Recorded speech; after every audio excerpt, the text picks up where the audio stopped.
What's going on, everyone? Welcome back to the channel. My name is Ben. This is the Benny Hustles YouTube channel where I talk about all things side hustling and basically just use this as a platform to highlight my side hustling journey. Today we got a reaction video. So I guess to preface this video, I am an eBay reseller. I've recently picked up this side hustle. I've been doing it for about 3 weeks now, and I currently have 11 sales in those 3 weeks.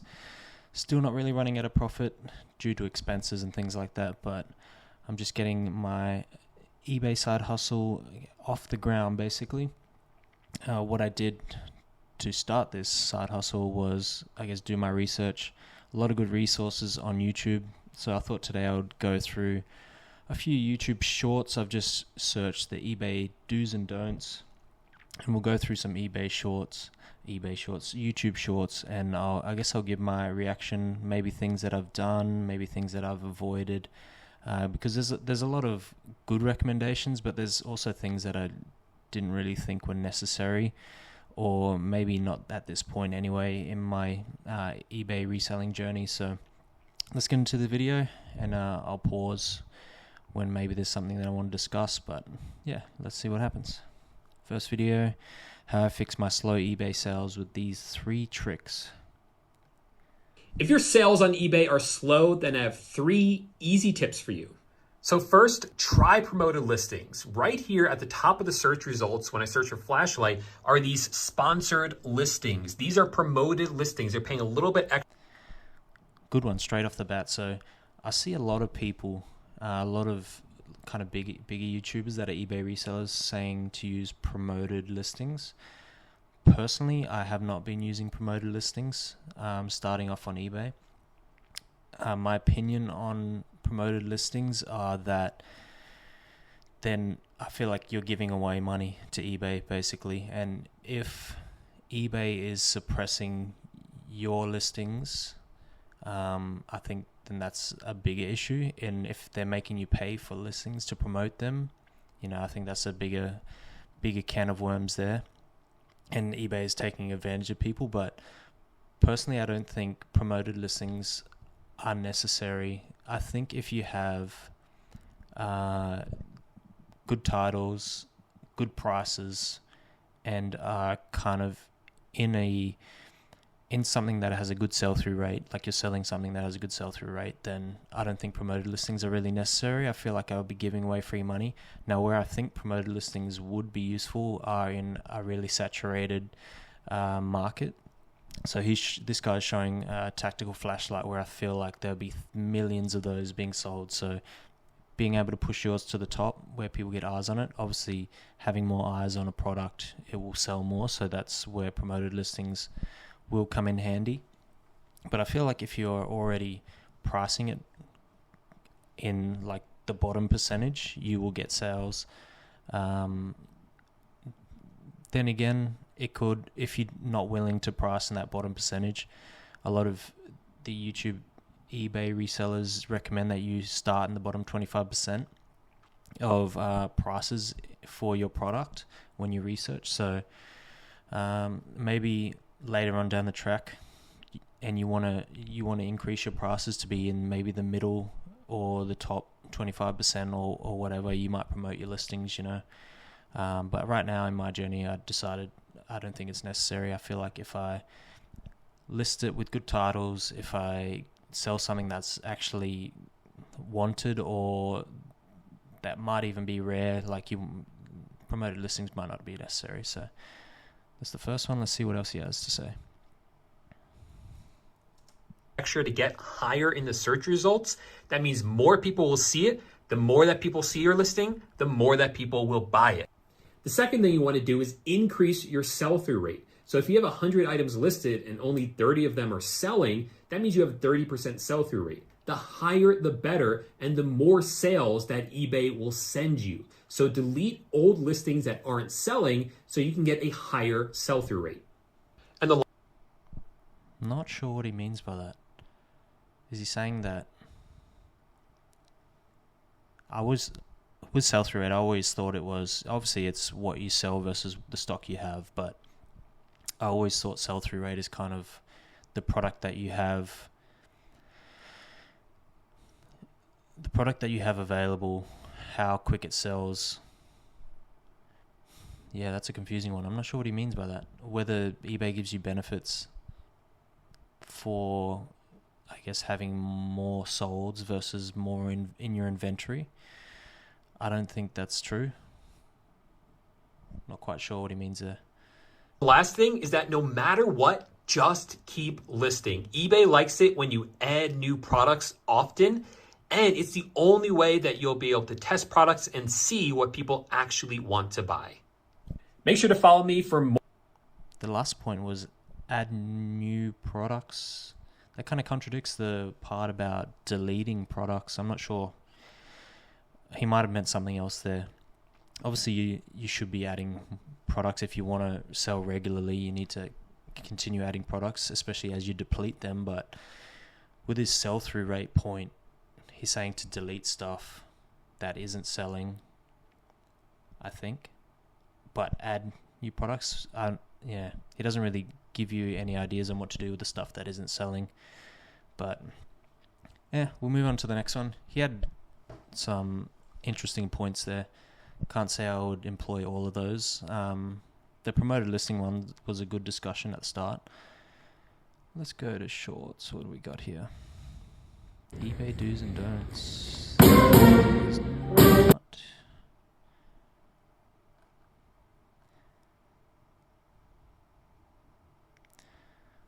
How to start selling Do on you eBay want to in start an 2024. eBay business, but you're not sure what steps to take? Stay with me and I will share a strategy to take your dropshipping store from zero to break even. Let's jump into it. Step 1, create an eBay seller account. Step 2, start buying feedback until you get 50 or more feedback. Step 3, list items from Start buying feedback. Wait, what? Was that chick recommending you buy 50 things to get feedback? That's not necessary to sell at all. I mean, feedback is important, but that 50. So you have to spend 50, buy 50 things. That's a lot of money. No way. No way she just said that.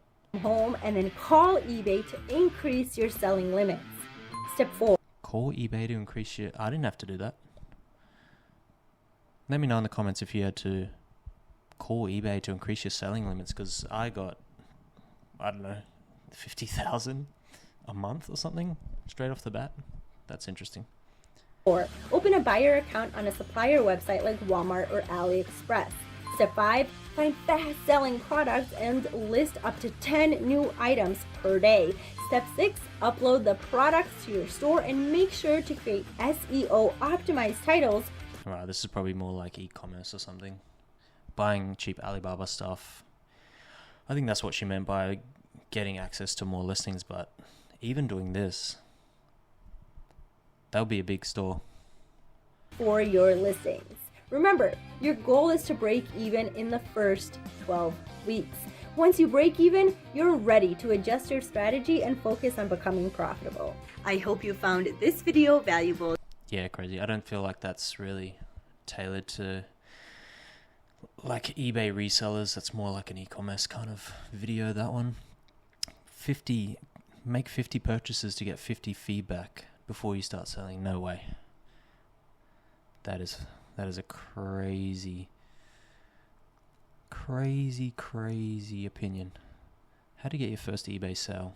Beginner's guide. This side hustle helped me quit my job 3 years ago. So I've had people ask me lately, Wyatt, how do I get started on eBay and sell my first item? Step 1, obviously, is to open an eBay account, link your bank account. Just keep it simple at first. Don't worry about customizing your store or anything like that. What I've seen people recommend when you start out eBay is to make a separate account as well, like bank account that is separate from your normal finances.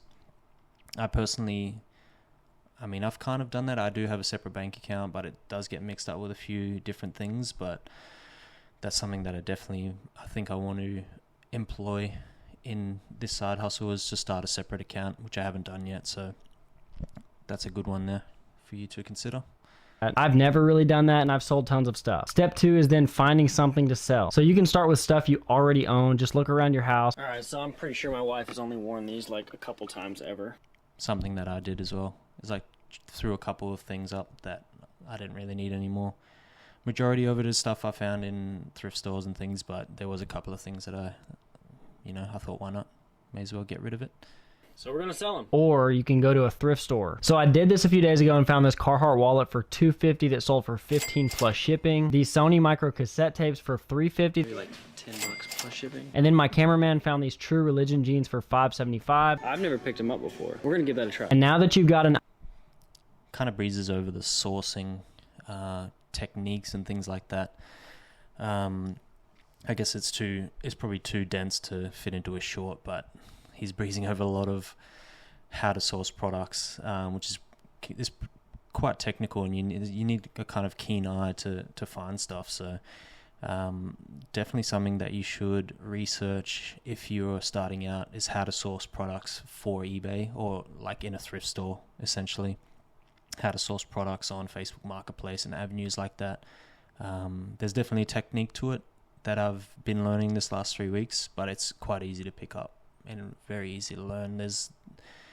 I guess everything is free that you need to find that stuff out on eBay. So yeah, something to consider there. An item. Step 3 is to take photos in square mode. Go into eBay. All right, so we click list an item, and we got to put in the title of our item right there. Taking pictures in square mode, that's definitely something that I've done.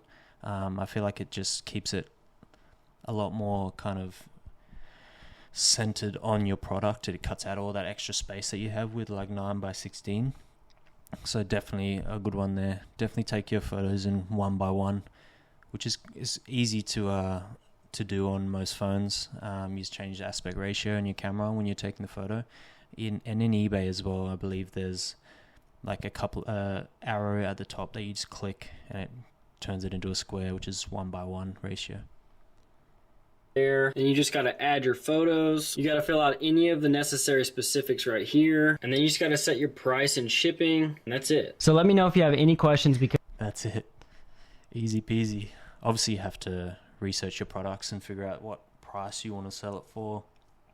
Another thing I do as well is, obviously I think the biggest thing that you need, the most important thing is your title is one that you need to get perfect.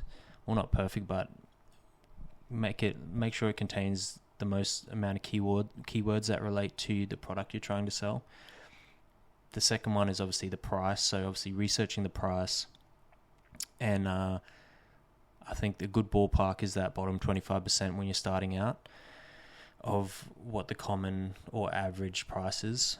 You can't jump into the game straight away and sell it for the top price, because you probably won't get many sales, and you'll have to decrease the price over time to get a sale. So I think aiming for that price that makes sense, that's affordable.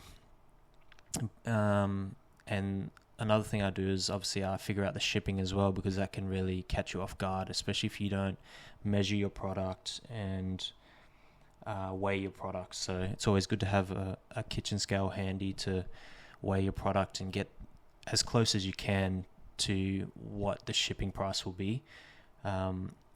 Because starting out like 3 weeks ago, I made a sale and I went to South Africa, and I just put a flat rate price of what I thought the international would be, and it was actually about $6 more. So I didn't make a profit on what I was selling, because it was a cheapish product. It was like a DVD or something that I was selling. So I don't think I made any profit. I think I went into the negatives on that one. So it's definitely something to consider. A lot of on eBay, they should have a calculated postage, which I've found to be pretty accurate. So that's something that I do now for internationals, is do opt for that calculated postage, making sure I measure and I weigh everything to try to get it as close as possible. because this side hustle helped me. Next video.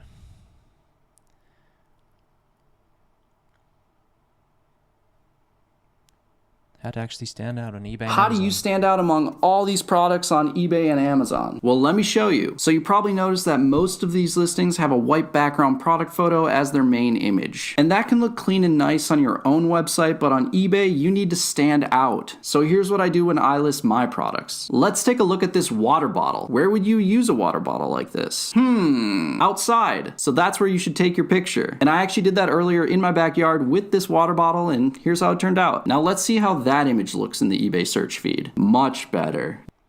That is actually a cool idea. A lot of the advice that I've seen, especially on YouTube, is to have a white background, have it well lit.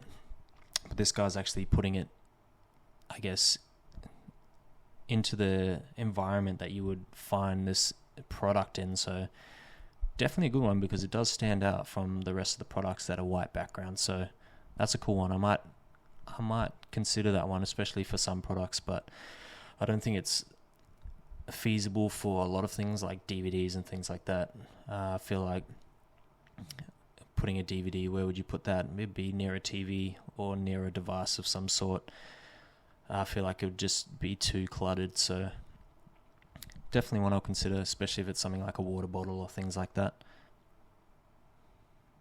Your main image is the most important part of your listing on eBay or Amazon, so try to make the most of it and use a lifestyle image like this if you can. It works absolute wonders. Follow for more. Peace. That was a cool one. I like that.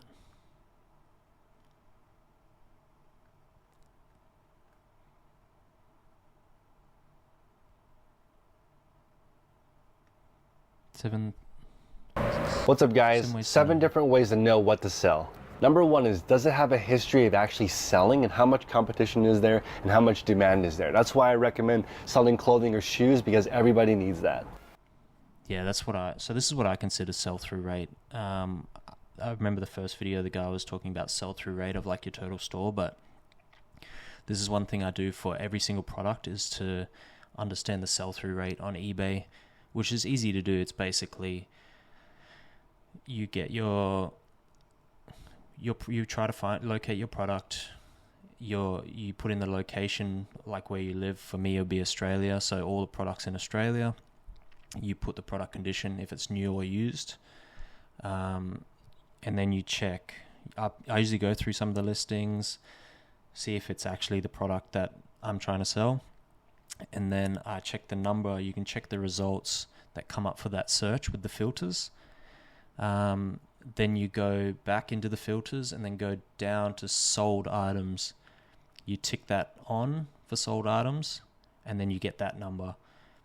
And the difference between the two is like the sell-through rate of the product. So for example, if you search for your product with your parameters and you have 100 sales, and then you go and check to see how many of those sold with those parameters, and it's 120, that's basically over 100% sell-through rate. So that's a product that is in demand because there's more selling than what are listed online. So that's definitely like a product that I would buy if I was looking for it in the thrift store or some other place. So depending on the price of it as well, like obviously you need to make a profit, but that's one thing I consider when I'm sourcing products.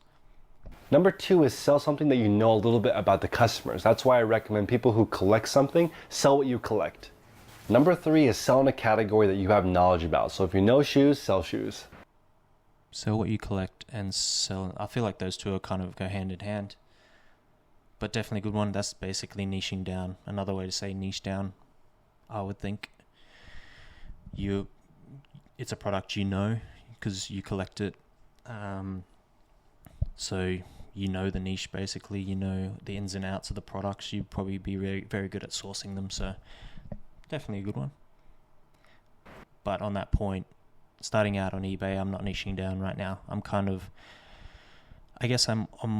definitely favoring like media, so DVDs, TV series, because they sell really well. But if there's anything in a thrift store, and it has a good like sell-through rate, good comparisons on eBay, I'll still consider selling it. So Number 4 is sell something with a good profit margin, at least double your money. So buy 1 widget, sell it, double your money, buy 2 widgets. Number 5 is, do you have access? Yeah, profit margin, it depends. Starting out, you probably wouldn't need to care about it too much, but I think in the long run, and that kind of goes hand in hand with niching down, is finding things that are obviously that you can sell for or double what you buy them for, basically, to gain that profit margin. So, and I've seen a lot of eBay resellers talk about that as once you get established, don't really worry about the, I guess, $4 DVD sales that you make, the $4 profit. That you obviously have to do those in a very high quantity to make a big revenue. So sourcing products that have a good profit margin are definitely recommended once you get more established. Access to it. So I choose to sell clothing not because I like clothing, but because it's really abundant in my area. Yeah, for sure. I've seen a lot of people recommend that. So obviously you wouldn't, I mean, it's a no-brainer. You can't really sell something you don't have access to because you won't have access to it, or not often. I think that goes hand in hand with niching down. Like, you wouldn't just sell, what's an example? Retro video games. If you find them once every 3 weeks or something, you wouldn't make your store all about that because you wouldn't be able to source the products very often. You wouldn't make sales as often. So I think that's a bit of a no-brainer, that one. And that's kind of why I think starting out you should sell everything instead of niching down, because when you start you don't really have that niche to kind of search for, and I think that's part of the journey, is finding that niche. So I think personally, I think that my niche is going to be media, like DVDs. It's everywhere, like, and people, especially where I'm from, people don't really care for DVDs and things anymore, or old video games, but around the world people still do. So I have a good source of that product. So yeah, that's definitely a good point. Number 6 is, are you set up to list it, ship it, and photograph it? Don't buy items that don't fit into your system. Number 7 is, yeah, I feel like that's good advice for sure. Like, you wouldn't buy and resell cars if you don't have a garage space to hold them all. Maybe, I mean, there's probably a way to do it without a garage, but that's just a random example. So that's pretty common sense, that one. And I guess it goes hand in hand with anything. Like, if you don't have the space to buy a big inventory, then you wouldn't buy a big inventory, basically, because you don't have the space to hold it, and it would just be everywhere. It would get lost, and orders would be getting lost, and you wouldn't be able to find things. It wouldn't be efficient. So, can you dominate? Can you have the biggest selection and the best items? If you already know what to sell and you need more help building, can you dominate? That's probably not really something that you need when you're first starting out. I don't think you don't really need to dominate. If you're wanting to go on the scale probably of this guy, I'm not sure what his sales are, but if you wanted to be, I don't know, 200,000 revenue, then you'd probably have to dominate. And especially if you're niching down. But starting out, I wouldn't really worry about dominating. I think just finding products that are valuable and that sell, and just doing it at your own rate. So that last bit of advice is probably better for the people that are making this basically a big thing. But if you're just starting out as eBay reseller, I wouldn't worry about dominating. So that was a good video. That had some good points in it.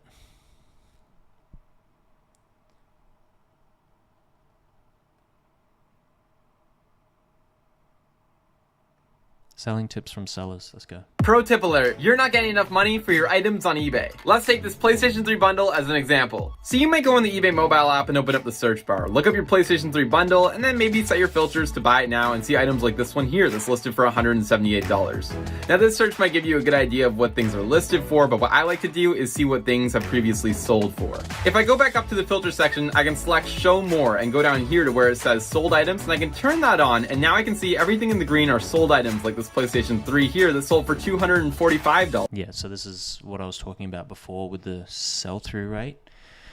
This is also where I go to research prices as well, because obviously what's sold is the reality of what you're going to get for your product compared to what people are listing their prices for in the previous filter, the first one that he showed. A lot of those unrealistic prices, maybe they're super high in the top 25% or whatever, or It's just something that's been sitting there for a long time. The seller hasn't dropped the price to try to sell it. So yeah, this is definitely a good tip if you're researching a product in the field, like when you're out thrifting or whatever. Definitely a good one. This is a really good way to get an idea of what items are worth and what they're selling for on eBay. If I want, I can also specify things like the item location, that being Canada only or for all of North America, and I can see... Yeah, so I always go my item location. Personally, like, you don't have to, but I feel like most of my products are being sold to Australians first. Like, that's the main customer that I have gotten so far out of the 11. I mean, I know it's not much and it's not a big pool to really draw anything from statistically, but majority of them are Australian, like, because obviously, like, I market mine with free postage within Australia, so I'm guessing that's a major reason why I get Australian customers. But I have had a couple of international, I think maybe 2 or 3 now, but majority are Australian. So I usually go to my item location and check the availability of that product in my region versus, I guess, what's been sold in my region as well. That can be a hindrance as well. Like, on the flip side, you might have a product that sells really well in USA, for example, but not so much in Australia. So you could be putting that product, I guess, back on the shelf just because of that reason, but you could have sold it to a USA customer if you had actually purchased it and listed it. So there's 2 sides to that coin, but usually I will search worldwide, and then I'll go to my location to try to niche down to see if there's a lot of demand, I guess, in my country, because me listing from Australia, I'll probably get more eyes from Australians compared to worldwide. But yeah, that's just how I do it and my opinion on it. So definitely a good technique. See the results of those as well. We can see here that the same item as mine sold on the 29th of October for $178 Canadian. And that's how I'm able to maximize the price that I get for my items when selling things on eBay. Pro tip alert, you're not getting enough money. So yeah, I think I'm going to leave it there. It's almost 30 minutes long. There were some very good points in there. So thanks for watching. Please like, subscribe, leave a comment on any of the things discussed in this video. I know my opinions aren't really perfect. I've only been doing this for 3 weeks, but definitely been doing a lot of research on it, definitely still learning, and some of these points that I talk about as well, my opinion on them may change at a later date once I get a bit more established in this eBay reselling world. But I guess I just wanted to give my stance on how I started and what's really working for me. Currently have, I think it's about 47 listings and 11 have sold. So that sell-through rate is not fantastic in terms of my whole store, but it's going pretty well, I think. Making some good sales. Like I said, I'm not quite in profit. I'm just a little bit in the negative just due to expenses and things like that, but I've obviously got that 47 of stock. Plus I've been listing, it depends, it's 1 to 4 listings per day, so I've still got a bit of a pile. They usually call it a death pile, where it's like things that are unlisted, but I've got a whole bunch drafted that I list every day. So I'm regularly listing, and 11 sold. It's a good little start. I'm expecting way more sales as I keep sourcing and keep listing. So yeah, thanks for watching again. Make sure to leave that like and subscribe. Peace.